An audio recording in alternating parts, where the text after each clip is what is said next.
Hi everyone, in this video, we will show you how to check the draft video on Instagram. Firstly, open the Instagram app on your mobile phone. Then, tap on the plus icon at the bottom of the screen, which is typically used to post a new story or a new post.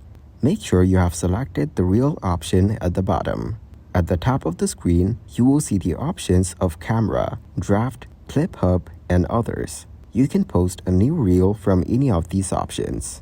To check your drafts, tap on the draft option. Here, you will find all the reels that you have saved previously.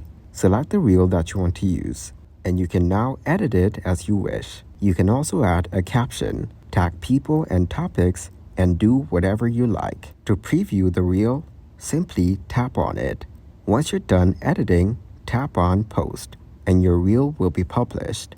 Thanks for watching, like the video, and subscribe to the channel for more content like this.